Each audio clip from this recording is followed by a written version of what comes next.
Hello, everybody. Welcome to this Signal Hour. Boy, it's been a little time off, and part of the reason for that time off, obviously the holidays. The other part was I got another community violation thingy on YouTube, which sort of inhibits the whole broadcast live streamy thing. And that was because, and so thank you for everybody who's here on Twitter. Thank you, everybody who's watching on Signal.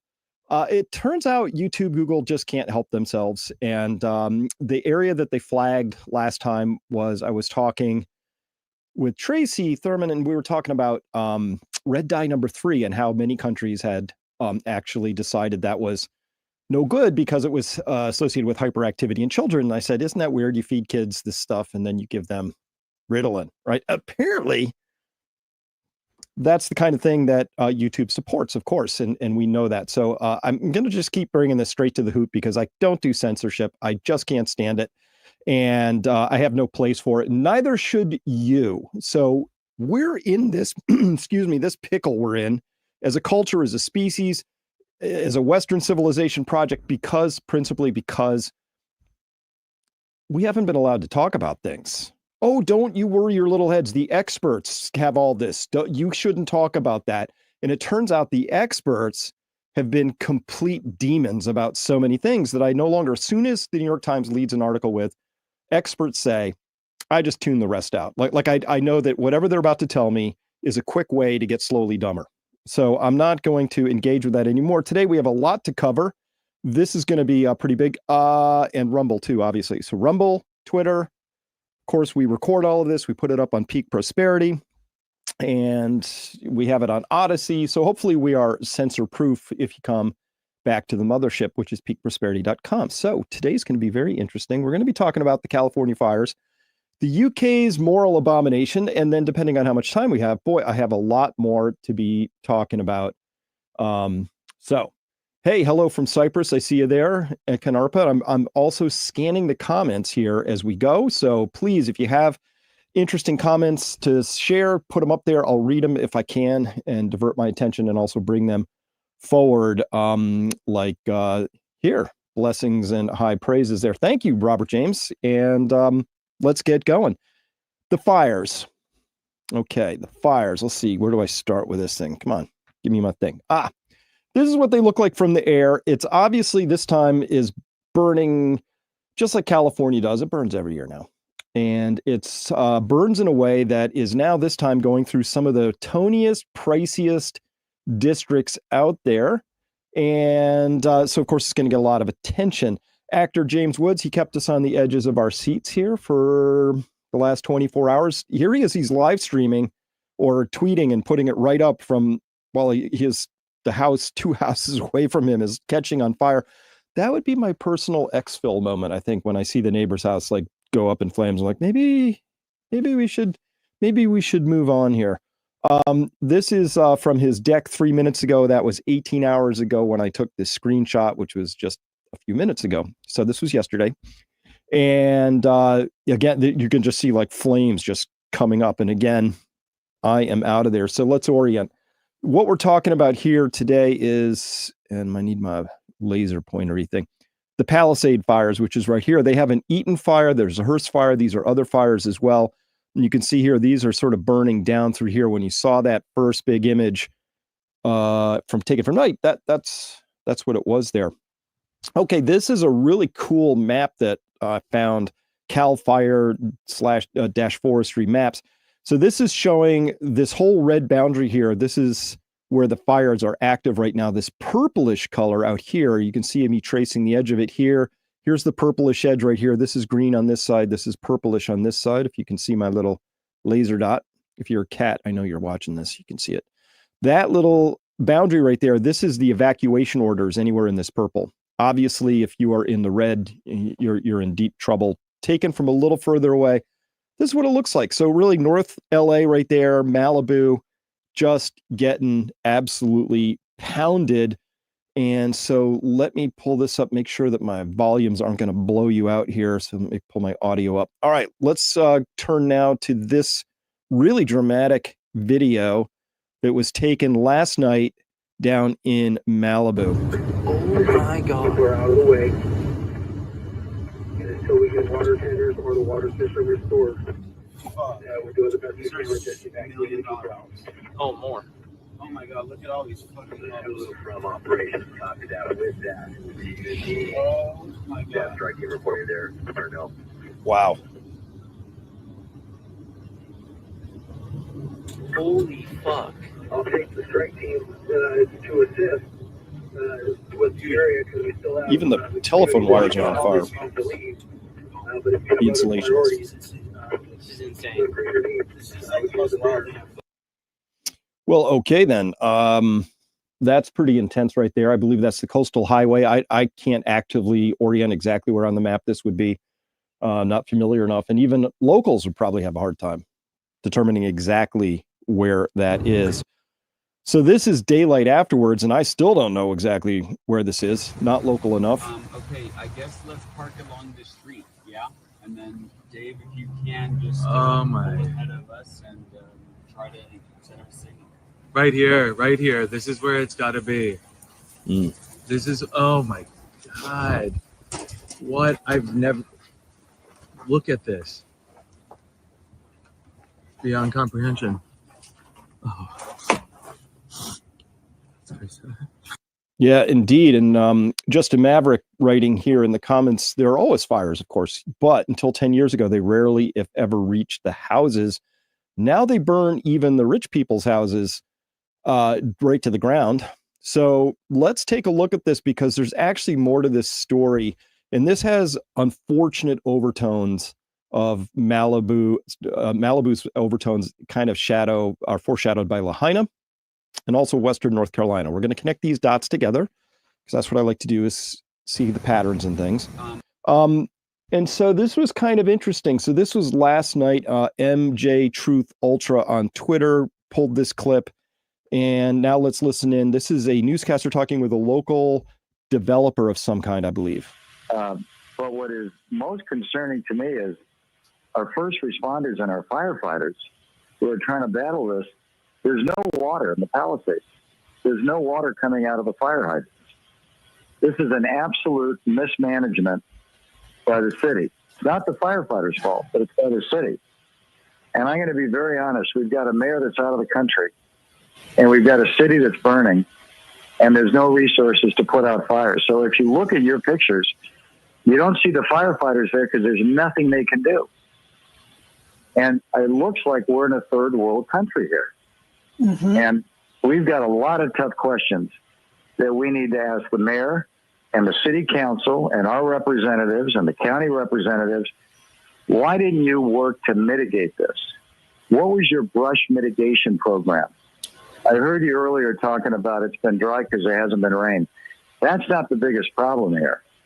The brush up in these hills that are controlled by the city and the county, I would bet you that if they haven't been handled, mitigated, pruned, removed for probably 30 or 40 years.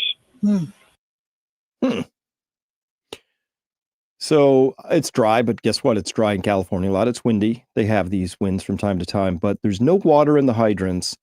And the brush mitigation program maybe fell by the wayside a little bit, which is, of course, as anybody knows, if you have dry tinder on the ground, that makes things more explodey from a fire standpoint. So this level of incompetence, the general phrase that we're running into now, and of course, and I talk about this in something called the Crash Course, which is my longer body of work. It's a book, it's a video series, however you like to consume it, talks about how as we get deeper into our economic jungle of not having quite enough energy to run things well, it was one problem.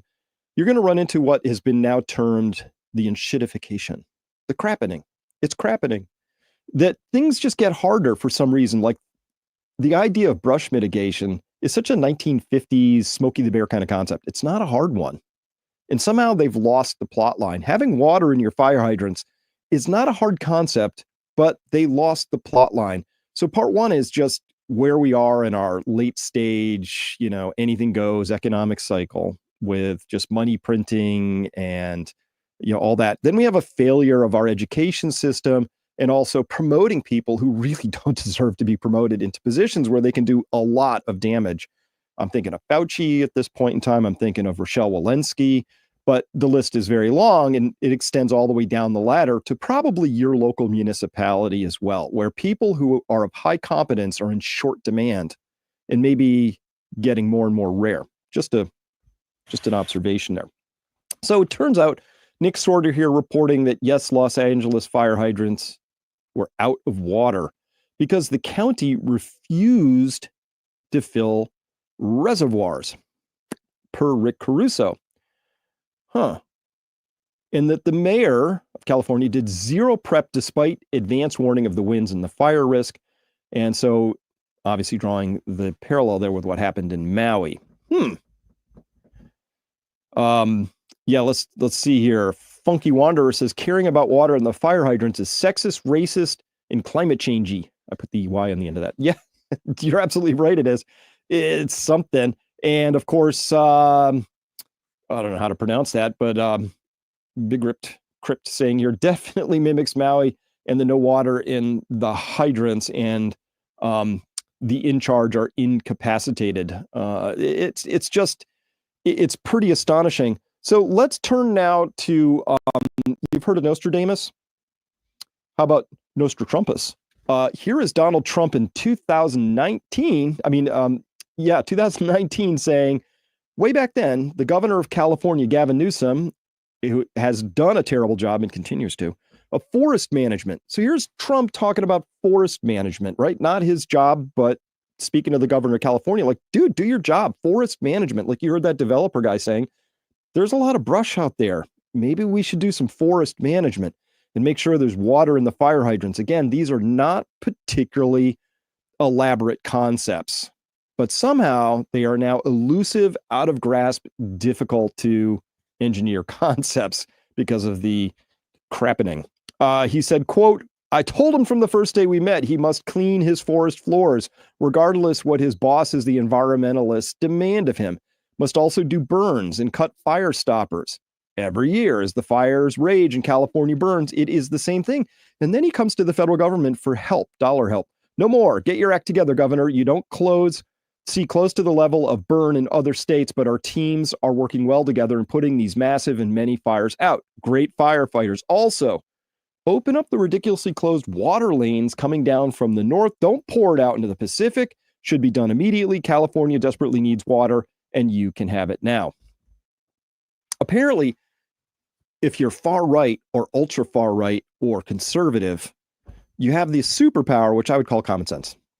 In many cases today, far right, the charge being leveled of being far right is really a charge of saying, wow, dude, you're displaying rational, reasonable common sense kind of thinking. That's a foul. We find that really offensive. So that is increasingly the charge. But good news, this level of insanity that's being put on by these, the progressives, the people who've lost their way, the incompetents, they're really on the run right now. And so I'm going to make that case a little bit later because they're busy quitting and getting fired and all of that stuff. Now, James Woods also said here just a few hours ago, that's today, refilling water reservoirs would have been a welcome priority too, but the fire chief had too much on her plate promoting diversity. This is right off of the LA Fire Department website. They're very excited about the fire chief saying that her priorities include creating, supporting, and promoting a culture that values diversity, inclusion, and equity, that's DEI, while striving to meet and exceed the expectations of communities.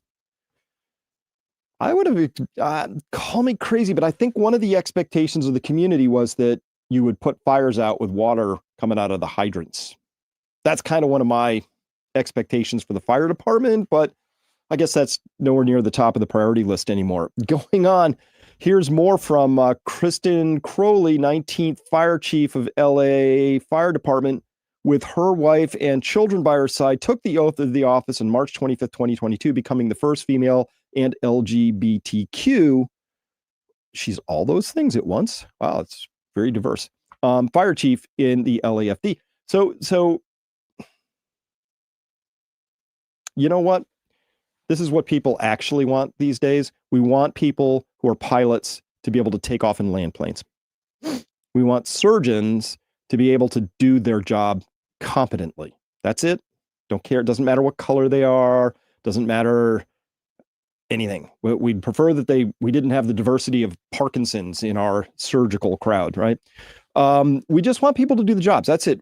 I think that this next period of time has to be about returning competence as the key determinant for being in a role. And of course, you hear my ire a little bit because as a scientist, I'm really mad at what happened to our precious science. And maybe it was always that bad and I didn't know it, and COVID revealed how bad it was.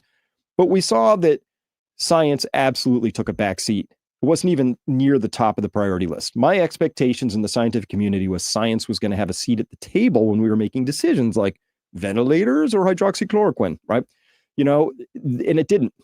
Science did not have a seat at that table, just like I'm not sure what had a seat at the decision matrix level for LA City, but filling reservoirs, making sure you had the right people in the right positions, and putting fires out or mitigating fires before they started was not part of that process. So there's something going on there.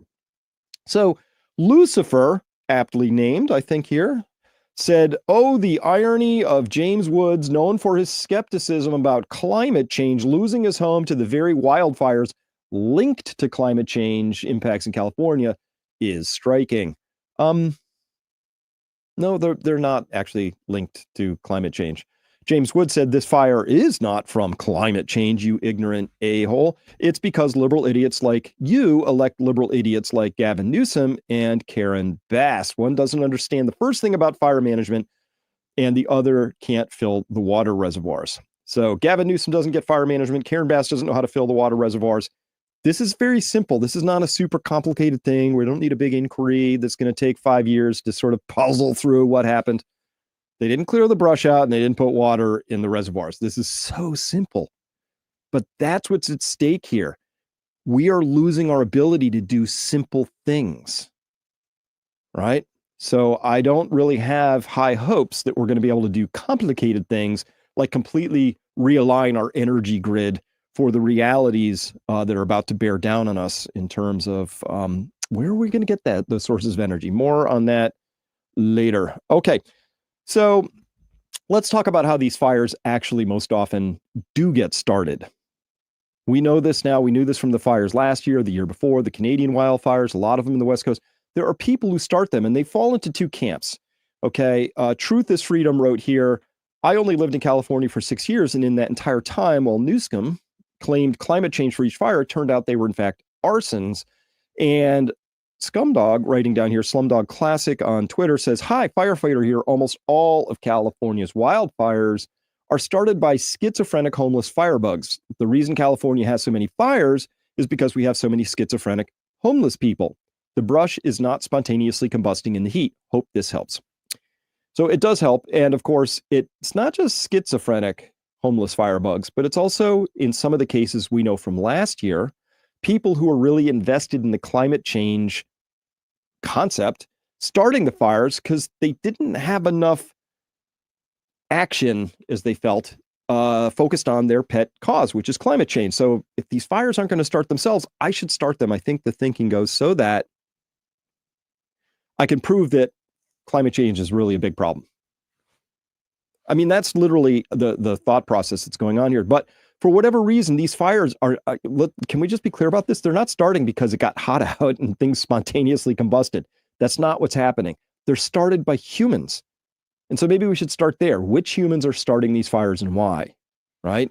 So, there's a problem here. And Jude's Law 310 out of Twitter, also writing 9.5 out of 10 times the fires in California are started by a homeless person. They never report on that. And indeed, they don't. That's why we're here bringing you the Signal Hour and bringing you plenty of context for these things because, hey, this is really important stuff. So with that, we're going to be right back. I'm just going to run a quick little piece from our sponsor here, which is, it's me. Hey, a little tour of the farm from my favorite sponsor. We do support ourselves with subscriptions. We have a great community at Peak Prosperity. It's amazing. And it's all about context, right? Pulling the signal from the noise. Really confusing times. I might be wrong, but I'm not confused. These people who are currently in charge are leading us straight over a cliff as far as I'm concerned. Now, let's hope that we can get more competent people in, and I have high hopes for what RFK Jr. is going to be able to do. I know he's not going to be able to do everything I want. I'm a realist, but I hope we can move the ball enough to at least get ourselves back on the track of not poisoning ourselves quite so overtly with our food, with the additives, with the pesticides, with the magic holy things that go right there that I can't mention on some channels, all that stuff. So let's carry on now with our other story. Libs of TikTok giving us important context here about all this. It turns out that in 2014, Californians overwhelmingly voted to spend billions on water storage and reservoir. Problem? Absolutely nothing has been done with that. I'm sure they reappropriated that money and spent it elsewhere if I'd looked into it. Gavin Newsom hasn't done it. Now, why? Why is it that everything that is life-affirming or good or would be good for the people, you find certain leaders out there like Jacinda Ardern, Jacinda Ardern from New Zealand, now retired, resigned. Justin Trudeau, now resigned from Canada. Yay, there was much rejoicing, right? Gavin Newsom, there's a strain going on here. Kathy Hochul from New York, they every single time they do something, it seems to be not favorable for the majority of the people in their state. Almost as if democracy wasn't about serving the needs of the people, that it was about something else. Almost. At any rate, that's why they don't have water. But this story gets darker right now. This is really quite astonishing. Let's listen in here and just listen carefully to what this woman says. They're waving me down. Hi there. That's fine. You decided not to leave. I know I'm not supposed to be here, but this is my parents' home. I know the feeling. And they just they got canceled from their fire insurance. So they're dealing with this. They're 90 years old. And through the state of California, because of this, they're 90 years old. They've lived in this house for 75 years, and they've had the same insurance. And these insurance people decided to cancel their fire. And we're going through this, and it just happened, and they have no fire insurance. So thank you, California insurance companies. Uh-oh. I'm getting that Luigi feeling here. Being the guy who took out the insurance executive. So insurance companies, who knows what? Think of the odds. Think of the odds that these people have lived here for 75 years. They've had fire insurance the entire time, and it was just canceled a couple of months ago. That's quite the timing there, wouldn't you think? Uh-oh, James Woods was reporting the same thing. Rick Saxton first writing, looks like people panicking, end up blocking roads, wrecking, cars stacked up, abandoned. Doesn't look good for those who live there. I'm wondering if insurance companies will treat them better than those that got flooded out and lost their home in the East U.S. Appalachia. Show more. Show more is what? I didn't click that. Forget I read that. Yeah, James Woods writes, actually, one of the major insurance companies canceled all the policies in our neighborhood about 4 months ago. Uh-oh. Are you getting that funky feeling off of this all of a sudden? I sure am. These coincidences in the crappening, in the great, crappening that's unfolding, certain things are hard, certain things are easy. What seems to be easy is that people's insurance coverage is pulled right before major disasters. That seems to happen. That's easy. That just happens, like hydrogen floating up in the air. But getting things like water in the reservoirs and making sure there's water in the hydrants and doing brush clearing and stuff like that, that's hard. We're going to have committees, environmental impact statements. There's going to be hearings. Mysterious people are going to show up against all of those things. It's going to be very weird, but check this out. So there's a chance here that California just got the Lahaina and Western North Carolina treatment. One more thing. LA Mayor Karen Bass cut the fire department funding by $17.6 million just months before the wildfires broke out. So here's the story. Step 1, fail to prepare for the wildfires at all. Step 2, cut the fire department funding. Step 3, terminate fire insurance coverage. Step 4, have a homeless person start the fire. Step 5, be sure there's no water in the hydrants. That seems like an easy step, of course. Step 6, then blame climate change. Feel smug with your socialist buddies at the next party, smirking at the losses of people's lives you have just destroyed. I think this is the plan.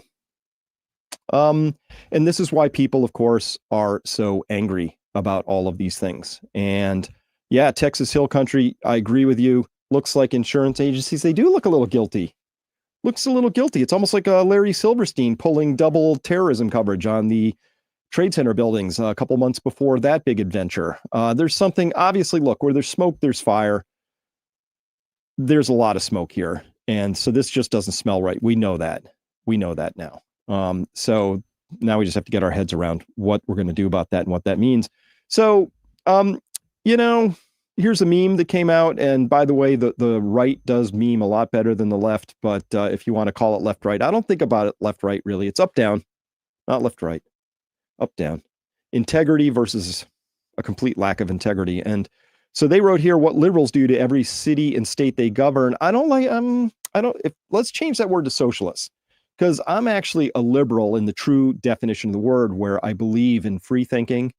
I believe in actual tolerance, not skin deep tolerance, not, pronoun related tolerance or intolerance, none of that stuff. I don't like the word liberal per se, but socialist I agree with. And socialist is a hop, skip, and a jump away from communist, depending on how we look at that. So this brings us to an important reader question now. So at Peak Prosperity, in advance of Signal Hour, people come and leave questions and comments. Finding My Way asked the question, well, how do you balance the investments you make in the long-term resilience on your property with the propensity of government to set sights on small landowners? Great question. I'm thinking of Rome, the communist revolution, the Holodomor, kulaks, and our current leaders taxing homeowners into oblivion, which is certainly happening here where I live, probably happening where you live too. Seems investing in resilience makes you a primary target. Well, of course, yeah. So what the socialist governments really like to do is they like to put in a technocratic class to administrate over you. Then they over-administrate, and then they start taking more and more and more of your output until they do that too much, and they collapse the whole system. It's a time-honored tradition. It's how it's been done throughout history over and over again. And we're deep down that path right now, unless people can see it for what it is. That's why I do what I do.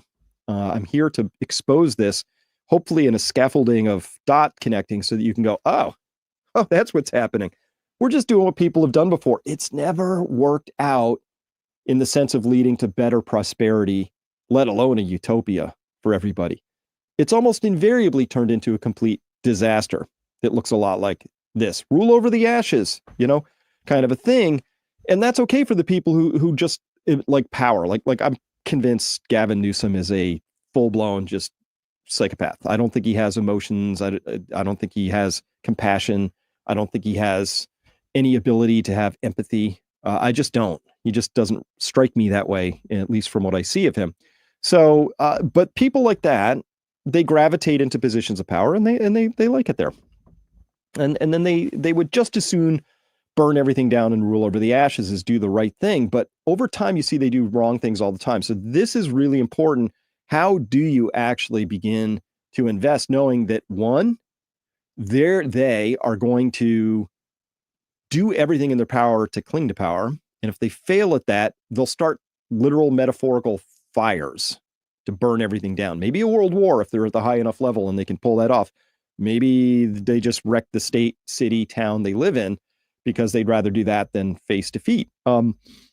Knowing that they are going to either cling to power and wreck everything, or wreck everything on their way out the door, which is what I think we're seeing with the Biden administration, with the gas leases and oil leases that they want to put lands off limit and take certain gas powered devices off the market so you can't have them, and pardoning people who really never should have been pardoned ever, right?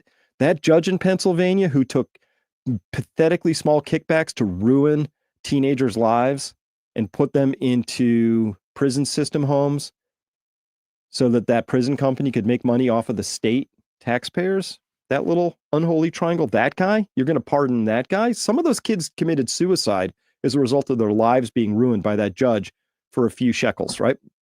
Gross. Biden, of course, says that's somebody I have compassion for. I think we should pardon this guy. He deserves a second chance. Out of all the people out there, an official doing official things who somehow got caught up in things. That's just, yeah, we got to pardon that. Well, that's what you do when you are a petulant person just trashing the environs on your way out the door, right? That's like a petty renter getting evicted and they trash the house and smear feces on the walls and do all that. That's how I see most of this stuff happening. So given that, what do you do? Well, the answer is you have to have a very diversified set of investments. You have to be very cognizant of what's likely to happen here. And you have to know where real value comes from. So we talk about all of that, and I'm going to go into that in greater detail this coming year at Peak Prosperity. Now, to round this out today, we're going to talk about this, the systematic betrayal of working class white children. So this is actually probably a racial issue, just not the way they're trying to frame it in the UK leadership structure. This is bad. Trigger warnings, all that. This is a pretty serious abomination of things. This is the horrific betrayal of at least 1,400 children. I bet you the number is 10 times higher than that. And we'll go into this. And they say it's Asian gangs, and they're trying to reframe this. They're calling them grooming gangs. That's not what they are. This is not, it's not grooming. Yeah. I mean, I struggle because this word RAPE gets you a big, heavy demotion on YouTube, because they wouldn't want us to have to deal with the realities of the world that we actually live in. But let's turn now, a very cool thing on UK Column Live here. I like how these guys started to frame it, but there's just one piece of this I wanted to listen to together to begin having this conversation about these so-called grooming gangs. I believe this is going to take down the current Labour government and Keir Starmer, but even more than that, it reveals something about the kind of people that we're dealing with who are in power. And I don't differentiate across them, right? So what happened to the Canadian truckers, what happened to the people in Australia being locked in their homes, these are all connected events. And they're connected because there's a certain type of person with a certain mindset that I believe is fractally represented cleanly and grossly in current UK leadership that stretches back a decade or more. Okay. Anyway, let's tune in and I'll round this out as we go. And it actually looks like this has the potential to overwhelm the Labour government. I'm going to start by showing a few clips from a video released on January 3rd by a former political insider turned whistleblower, Raja Mia. Children were picked up from outside school gates. Teachers knew. Pastoral teams went looking for children and picked them up from houses. And these are 14-year-old girls, white girls, 14-year-old working class, from houses with Asian men, men in their 30s, 40s, 50s. There's statutory safeguarding protocols that should have been followed. All of that went by the wayside. Of course, the classic takeaways and the nighttime economy went, but it was organized. It was organized. Shabir Ahmed, the ringleader of the Rochdale grooming gang, worked out of a community center. He was selling children out of a community center. He had a black book of his, and he was making appointments. All of it hidden. He was establishment. He also was a senior figure on the board of trustees of the Citizens Advice Bureau. These are establishment Asian figures involved in the systematic grooming and gang rape of working class white girls. And Shabir Ahmed was a prominent figure in the Labour Party, and there are councillors to this day in that council chamber who knew him. So Brian's just said to me while the clip was playing that is a very brave man, and I have to say I agree with with him. So that's Rajamir. As I said, he's a former political insider. It's a clip from a video that was released on his YouTube channel. We'll provide a link to it in the show notes as ever. Wow. Okay. So that's where we're at with that. Now, I had to go chase down the particulars of that story to make sure they're true, of course, because that's what we do here, find the signal. Yep. Sky News reported this. This is from 2022. Grooming gang ringleader was employed by Oldham Council as a welfare officer. Major report reveals. So this is 2022. So this is, coming on 2.5 years ago now. So this is well before the current brouhaha where this surfaced again. Elon tweets about it and Keir Starmer gets all upset about all of that stuff. Now, this is from that same article. This one right here. There's the link down there, Sky News. I'm reading from that Sky News article. They said here, the review commissioned in 2019 by Oldham Council found a structural flaw in the multi-agency system that was set up to tackle child sexual exploitation, leading to some perpetrators not being apprehended earlier. You can hear the whitewashing on this already. However, it said there was no evidence to suggest senior managers or counselors sought to cover up the existence of child sexual exploitation. Oh no, well, none of that. That would be unthinkable. We would have to get quite angry with you if you would suggest such a thing. Our dander would get up. Carrying on, quote, the review says Oldham Council did everything possible to publicize the threat of child sexual exploitation and consistently attempted to address it, something the Greater Manchester Police sought to mirror. Oh, you see, we did everything we could. But the reviewers also found maybe the quality of the casework for at-risk children was generally very poor. Well, what does very poor mean? I think we found it out because you read down the bottom of the article and Sky News spoke to a woman featured in the report. She was raped several times when she was 12, right? She told Sky News that she wished to waive her right to anonymity as a survivor. Her name is Sam. Sam said she had been drinking with her friends as a 12-year-old in a local churchyard when a man had sexually assaulted her. So she went to Oldham Police and she went to the station to report the attack, but said she was dismissed by the desk clerk. They told me to go home. There were 2 men at the door that offered to take me, she says. Naively, as a 12-year-old, I mean, what a naive 12-year-old, come out of the police station. There's 2 men there. Said, oh, we'll take you home. So she gets in the car with them, but instead of taking her home, they then sexually assaulted her again in a car. And after they abandoned Sam, she asked a stranger for directions. He said he would help her, but instead took her to a house where she was horrifically abused by him and others. Over a 24-hour period, 8 men attacked her and she was raped multiple times. Only 1 man, Shakti Chowdhury, now 54, was jailed in 2007 for raping Sam that night. This is what they're talking about is very poor casework. This is, yeah. So Pedro, you're absolutely right. Brits do need to stand up. This is beyond the limits. This is unacceptable in the true sense of that word, right? This is absolutely unacceptable. But so would be feeding children poisons, as is happening in the United States. We have to confront that we're not just up against a system that had some structural flaws, as these reports try and diminish the whole thing. This is unacceptable. Full stop. Okay. Remember, in 2008, Prime Minister Gordon Brown sent out a circular to all police forces in the UK saying, quote, and I am quoting, do not prosecute these rape gangs. These children are making a lifestyle choice. What even? What the even? This is how you know you're up against absolute evil. These are evil people, right?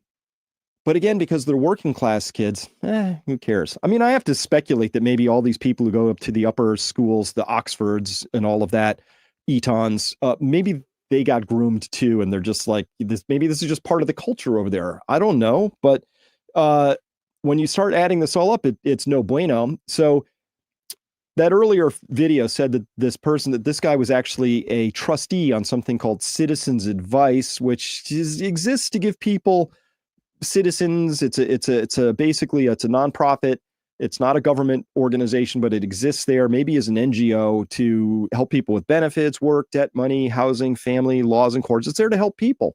Its executive director is somebody named Dame Clam Moriarty. Okay. Who is this lady?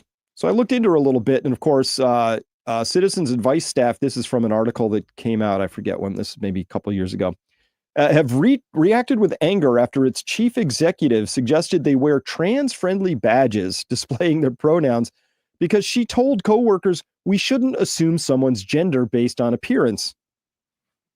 I'm going to have to bite my tongue not to make a comment about her picture and that particular quote. Yeah, not doing it. Going to be a good man. This is astonishing, right? So now this is broken out. It's in the news. It's on the front page. It's going to be very hard to put this back in the bottle. So the Sun exposes the full horror of the pedophile plan. Labor chiefs apparently said it's okay to have sex with 10-year-olds. Just 10-year-olds making lifestyle choices.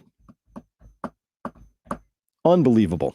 Absolutely unbelievable. So, you know what the next thing you do when you're caught in a big firestorm like this politically, obviously, and you are Keir Starmer. In a stunning betrayal of British families, PM Keir Starmer is ordering Labour MPs to block a national inquiry into the rape gangs plaguing the United Kingdom. Because he's hiding terrible things. That's why he's doing it. Elon Musk just like not relenting, just putting the pedal to the metal on this whole thing. And Keir is known as two-tier Keir. And so at Peak Prosperity, when we were discussing this yesterday, Granite, and I've blocked out their actual username just because for privacy, but user Granite said, you can always smell evil, and it has a sulfurous odor, when double standards operate with no logic. Two-tier Keir cares so much about children that everyone has to drive 20 miles per hour, which is a new speed limit in much of the UK. But not enough that the police need to crack down on Pakistani gangs raping young girls. He was elected on only 33% of the vote, which unfortunately gives him a massive majority in parliament under the UK weirdo voting system and power apportionment process, very, very labyrinthian. He's widely loathed and may not last much longer than Justin Trudeau. And I don't think so, because the meme lords are on the job. Keir Starmer, the child harmer. Unbelievable yet true. It is true. He has ordered his Labour MPs to vote against calls for a new national inquiry into the Asian rape grooming gangs scandal. Meanwhile, in totally unrelated news, the government's approval rating has plunged to a record low. This is absolutely terrible stuff. I don't know about this Rose Hippie guy, but he saying, please mention the UK Labour Party Starma mission video has a Portuguese rapper rapping about and glorifying child abuse sick. If I find that, I will bring that up and post that because I haven't seen that one yet. But I agree, it's good that this stuff is coming out. Okay, this needs to come out because honestly, the boil was never lanced in the first place. This has to go way beyond just bringing it back out. Obviously, people need to go to jail. There have to be real consequences. Without consequences, things don't change. Now, here's the hypothesis, though. I think we have to entertain this hypothesis. I'm not saying that this is the correct hypothesis, but I think we have to consider this at least. Alex, again, back at Peak Prosperity, writing, my presumption, quote, is that the rape gangs exist for a variety of reasons, being UK culture is generally tolerant of child abuse because it is rampant amongst the elite. UK Labour relies on ethnic groups for voting blocks. MI6 recruits from its Islamic community for offshore terrorist and color revolution operations.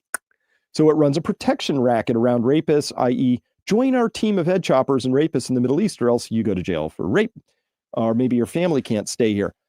I think that first one, I don't know about all the rest, but that first one, because we have to agree that the UK culture is generally tolerant of this stuff. They say they're not, but they are, right? And there's been something going on, but we have the Epstein cases going on here. We have the P. Diddy tapes here in the United States. So I think we can extract this to a general hypothesis, which is the generalized leadership of Western culture has somehow gotten infected with this stuff. And it's our job to get it out. We have to expose it. And it's more than that. These people, everybody involved, needs to suffer some consequences for that. And I think lengthy jail sentences would be my starting opening bid for that. Okay. Keir Starmer in the famous Drake meme. Charge people for rape and violent crime? No. Charge people for social media posts and memes? Yeah, right. This is two-tier, Keir. This, when you see this absolutely nonsensical alignment between, oh, this is horrible stuff, we have to put these people in jail, and oh, we're just going to let a complete slide on this moral abomination stuff. That's your tell. Remember, as Maya Angelou said, when someone shows you who they are, believe them the first time. Darren Grimes on Twitter writing, shameful Starmer, the same man that demanded an official inquiry into Boris Johnson eating cake, will tomorrow deny the nation an inquiry into politically protected rape gangs. So this falls into what we call our easy hard framework back at peak prosperity. Some things are easy, and those are the things the establishment wants, and some things are hard. Those are kind of the things they don't want, right? So easy is an inquiry into finding out if Boris Johnson did something scoffed birthday cake in number 10, Downing Street. Hard, a national inquiry into politically protected rape gangs. So why are they politically protected? I think your imagination's free to run wild, and I think your imagination would generally be correct and accurate in coming up with a conclusion to that. Now, this is fascinating to me because, the BBC is just totally just a mouthpiece. It's full propaganda for the UK system, right? It's just a political, it's a wart on the side of the political beast over there. It's not independent. I think it's an abomination that people have to pay for it out of their taxes, because the BBC does not serve the people of Britain so much as it serves the masters of the people of Britain. At any rate, they have this show, and let's listen into what this guy says on this show. Absolute horror at the highest levels of the government at the incendiary language we have seen from Elon Musk. Horror at the highest levels of government for the language they've seen from Elon Musk, right? That's horror and shock at the things he said. That's just... And there's going to be, as I understand it, a hard-headed assessment. Is this just the view of Elon Musk, or is it the view of the wider administration? Is this just the view of Elon Musk, or is this also maybe Trump's? We have to do a hard assessment of that. How about you do a hard assessment of why your government and you, in your role in the BBC, covered up a long-running child rape systematic abuse scandal? That could be a third thing you might look at. Is it just Elon, or is it Trump also holding these terrible views of theirs? Or, Hans, are we the baddies? Gotta ask it. You gotta ask it. And the incoming President Donald Trump. If it's the latter, then there may well be some very, very serious questions. If it's also Trump, there may be some very, very serious questions, such as about the nature of our ongoing security partnership with the United States. Oh, really? You think that you're gonna threaten to break off the security arrangement with the United States because we're asking hard questions about why you're putting people who make memes into jail, but not child gang systematic rapey people? Yeah, you're going to break it off for that. Okay, we accept your terms. Let's just get on with that, right? I 100%. Good, done. You had me at hello. Wow. John Healey, the Defense Secretary today, was saying that the UK-US security relationship is the closest we've got in the world. It is. So let's break it. Let's smash that. Good to go. We're members of the Five Eyes group with the United States, Canada, Australia, New Zealand, and the UK. Can you have that level of sharing everything if this sort of stuff is endorsed by the next president of the United States? The answer to that question, does Trump agree with this? Don't know that one yet.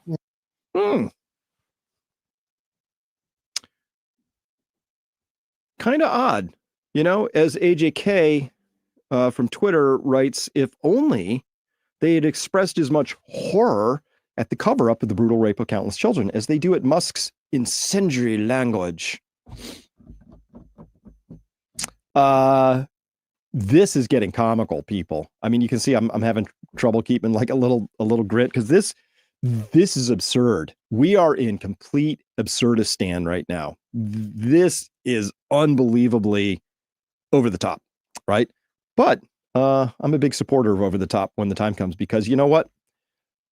We got to start over, and we start over by exposing the moral abomination and the intellectual lightweights for what they are, and we get rid of them, and we get competent people, because I'm tired of the crappening already. Can we just get competent people back in the job? I want journalists who know how to do journalism. I want firefighters who know how to do firefighting, right? We want somebody in the energy department who knows how to do the energy thing. That would be awesome. All right, but Starmer the Harmer, he is a socialist. He says so himself. Starmer, I'm a socialist and progressive who will always put country first, he says, just not the people of the country first. He puts country first because, of course, to a socialist, a communist, a nistist, whatever you want to call it, they live in a world of abstractions, not reality. Reality is it's lifetime damaging, if not life-ending, for somebody to be raped as a child, right? That's the reality of it. People have to live with the consequences of that. When your child gets autism from something, you're the one who has to live with that reality. The abstract thing is, oh, we want, the country. I put the country first. Oh, we're improving public health on balance, right? They live in this world of abstractions because the abstractions allow them to live in their little fantasy, delusional, often sociopathic, psychopathic world where once you strip away the gobbledygook of like, I put the country first, you find out they actually put themselves first, and the country is just this moniker they throw around as a weak cover story for what they really want to do. So let's compare and contrast. Starmer on the left up against Stalin on the right. Well, they've both engaged in persecution of the farmers. They did that. Yep. Let's see. Jailing of political dissidents. Well, they share that. Yeah. Removal of free speech. Yeah. Yep. They share that, obviously. Political show trials. Yep. Yep. High taxes. Absolutely. Have that in common. Forcing citizens to freeze. Yeah. Yeah. State corruption, biased state media. Absolutely. That's the BBC. Creation of thought crimes. Absolutely. Cover up of murders. Yep. Midazolam murders, all that. Forced migration. Yes. It's kind of a clean sweep. I'm not detecting a lot of difference here right now. We have to see this for what it is. This is actually what's happening. So question from Vilnius of Lithuania, talking about all of this stuff, understanding that, these socialists are going to wreck things. Ask the important question, could the Great Taking be an opportunity event for the nationalization of pension assets, including IRAs and 401ks? History has many examples of governments nationalizing pensions in times of crisis, which includes this sort of history here. Absolutely. And we're going to talk about this more. If you don't know what the Great Taking is, you really should come on by Peak Prosperity. I cover it, but this is the David Rogers Web. Find his name on YouTube. Check it out. It's the legal machinery to legally take your assets, your financial assets, because, it's an emergency, right? It's always an emergency why these things happen. At any rate, let's talk through this rogues gallery, their complete trail of wreckage, right? So Gavin Newsom indisputably has done a lot to really wreck the state of California. And it's in very, very bad shape at this point in time. Most record levels of homelessness, unaffordability is off the charts. Insurance companies are like leaving people abandoned and in droves. Their electrical grid is a nightmare. Things are really going downhill fast. But it's kind of very similar to the record that Justin Trudeau left behind in Canada. Very disappointing to watch him give his exit speech and talk about all the great things and how much better off Canada is now than when he got in power. And every single bit of that was a lie, because it's absolutely objectively not the case. Jacinda Ardern there, facing a high level of threats as former intelligence worker. Oh no. Well, that's what happens when you mistreat your people and you kill them. Some of them get unhappy with that. It's a weird thing, but they don't want any consequences ever. These people here all demand your entire fawning adulation at all moments in time. No criticism ever, because they can't handle it. Got the brittle, fragile egos. And of course, we have here an example in Germany under Habeck in yet another event has raised major concerns about freedom of speech, you think. A 64-year-old pensioner from the Bavarian town of Bamberg found himself at the center of a legal storm after he posted a meme on social media that depicted pro-censorship Vice Chancellor Robert Habeck as a Schwarzkopf professional or professional idiot. This action prompted a police raid on his home, where his computer and phone were seized. Habeck, if you don't know, has been in politics since about 2002, and since about 2018, he's been the vice chancellor and I think minister of the economy. How are things going under Habeck? Oh, Germany contribution to industrial production has just been absolutely cratering here, just sliding off the cliff into oblivion. That, my friends, is the work of a professional idiot. Not an average idiot could not accomplish that chart. That takes a pro right there. So again, this is just putting this all together into a suite of things to say, look, if you can't spot the pattern by now, it couldn't be more obvious, right? So the pattern we have here is that you get the wrong people in power. They are highly incompetent, except at maintaining power and passing laws and rules that undermine the very country that they allegedly serve. And the more people that are harmed by these rules, the more power these people seem to gain from it somehow. It's a weird system, but that's what we've been running for a while. So Schwarzkopf, professional, here's a rogues gallery of them, and they are indeed leaving a trail of wreckage. If you don't know what's going on economically, that you got to tune in. We've got Finance University that comes out on Fridays. This week's is going to be a doozy because we got a lot of data to go through. That's things are looking a little dodgy out there at present, and I worry about the economy. I worry about people's finances because when you get harmed financially, that's a very difficult damage to recover from. So I care a lot about that. So finance and also health. Those are my two big things this year. That's what I'm going to be spending time on. But check this out. Just as an example of taking this down at the local level, this is astonishing to me. As a reminder, today is the last day to pay your This is in Western North Carolina. Property tax bill before it becomes delinquent. Please note that North Carolina law does not permit property tax waivers or exceptions for natural disasters, including Hurricane Helene. We have rules. What are you going to do? I'm sorry, my hands are tied. Our law doesn't permit that. Dude, lady, laws are made by people, like you. It's people. It's like, oh, the law, as if it's this thing. It came down from on high and there's nothing we can do about it, right? No exceptions, no permits, no waivers. You're going to have to pay your property taxes. Sorry. Oh, you didn't save your $750 from FEMA that you have to pay back. It was just a loan anyway. This is astonishing, right? Property taxes are not being waived. For assistance, contact the tax department at 828-250-4910. Or you can visit them in person at 94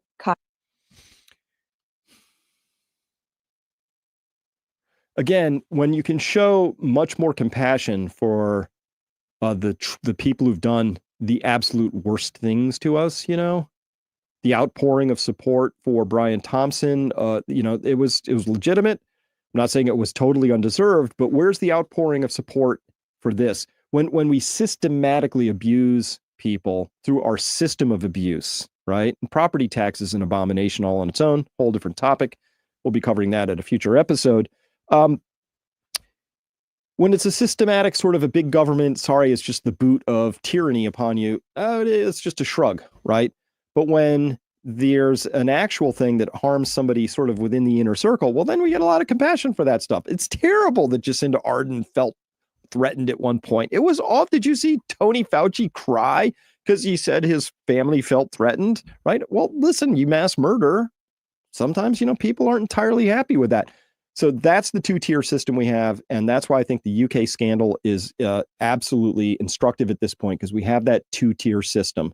It's on display. It's really obvious. It's a moral abomination. It's really gross, right? This is morally unacceptable to me. and should be to a lot of other people. But it's the system we're in until we change it. And so that's what we've got to do and where we've got to go with all of this. And again, there is no help for Western North Carolina at this point in time. Maybe after they free up some money, there'll be something. But it turns out that here we are 3 months after a Helene, no electricity, no help that she can find. People are driving miles a day just to wash clothes, take showers, and your property taxes are due. That's the system we live in. And of course, it's time to take all of that back. So we're going to end on a high note then. We're going to talk about what it looks like and sounds like when you finally demolish a stupid narrative. And we have a lot of stupid narratives out there right now. Here's Trump demolishing the ultra fake January 6th narrative. And this needs to happen. More things like this. More than 140 police officers were injured by rioters on January 6th. Will you pardon anyone who attacks a police officer? Well, you know, the only one that was killed was a beautiful young lady named Ashley Babbitt. She was killed. And there was actually somebody else that was killed, also a MAGA person, but people don't give it 100% credibility. I'm going to find out about it, and we're going to find out. But Ashley Babbitt was killed. She was shot. She had never been shot. She was shot for no reason whatsoever. In fact, they say that she was trying to hold back the crowd, and the crowd was made up of a lot of different people, so we'll see. But I will tell you this, the person that was killed was Ashley Babbitt. The other thing is, when they talk, you know, there was never charges of insurrection or anything like that. But if there were, this would be the only insurrection in history where people went in as insurrectionists with not one gun. Okay? And let me tell you, the people that you're talking about have a lot of guns in their home for hunting and for shooting and for entertainment, a lot of good reasons. But there wasn't one gun that they found. And why didn't they find the bomber, the pipe bomber? You know, they know who the pipe bomber is. The FBI knows who it is. The status of the FBI has gone down so far, and the status of the DOJ, or as I call it, the Department of Justice, it's the Department of Injustice, being laughed at all over the world. And hopefully with Pam Bondi and with Kash Patel and with other people that we're putting in, that will all come back. And we can hope that that all happens. You know, I don't know. It's one thing to say these things, it's another to watch it happen. So I see a lot of comments here on the side where people are saying the obvious things, which is like, listen, this is great, but will we ever finally see consequences? Will people be held to account? I don't know. I'm hopeful that that will happen. For now, everything I've seen so far up to date is that almost uniquely, the wrong people have been held to account, right? In the UK, this is very obvious. People who sent tweets out have their homes raided. Some of them are in prison, whereas the people who are committing the actual moral abomination crimes, not even charged, right? So we've seen this over and over again, but that is part of wearing us down. It is part, at least, of the demoralization. And that's what I hope we can get past words, and I hope we can get towards action, because the right people, not the wrong people, finally need to be held to account, and they need to face consequences for doing the things that they've done. And that would be swell. But everything that the Trump administration is going to need, they need to have the court of public opinion. We need to be on their side. When RFK Jr. is going to need all the help he can possibly get from people saying, we're all done, time out, let's do this right, and let's get back to what's the law. We don't have a two-tier legal system. You know, we don't file charges for these people because they're above a certain magic threshold line. Everybody else gets charged. And we have science back at the table, along with the political considerations and the other considerations for decisions about what's in our food, how we farm, what kind of pesticides we allow, what kind of toxins we put into our children. We should have scientific based discussions about that. And so in order to get there, unfortunately, that's a political battle. There are going to be people who are going to fight that. There are going to be people out there who are going to oppose common sense, integrity, and doing the right things. They just will, for all sorts of reasons. Great. We have to overwhelm them by making sure that good people aren't demoralized, that we know that we actually have the power in this story, and we have truth on our side, we have integrity on our side, and we have spiritual strength on our side. I actually feel bad when I can feel bad for the people who are taking the other side of this story, because they're hollow people. They're really not happy. Deep down, they're soulless, I think. I don't know how they operate in that fashion. But that is absolutely the case of what we see today. And so it's time for good people to get together. It's time for us to rise up. It's time for us to bring our moral integrity back into the fold and say, hey, enough of this nonsense. People who faced a big, massive natural disaster, maybe they shouldn't be forced to pay property taxes right then. Maybe we shouldn't be harming our children in all sorts of overt and covert ways. Maybe not, right? And maybe we should have science back at the table. So that's what I stand for. That's what we're going to be doing more of in 2025. It's good to be back with Signal Hour. We'll see if this one stays up on the old YouTube or whether it gets a ding or not. We don't, hard to say. But ye shall know them by the fruits of their labor. Those who are still engaging in censorship, we know where you stand. We know what you stand for. Those who would argue against bringing science back into our health decisions, we know who you are. We know what you stand for. Those who would advocate for harming children, overtly, covertly, we know what you are.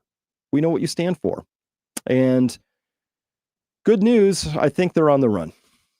I think they've realized that maybe their freshness date is past expiry in this particular story. And so let's bring common sense, let's bring integrity, let's bring goodness back into the conversation, shall we? All right, with that, thanks very much for being here at the Signal Hour, everybody.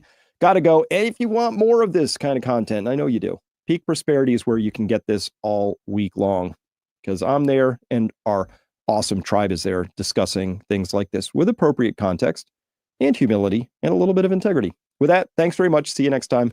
Bye for now.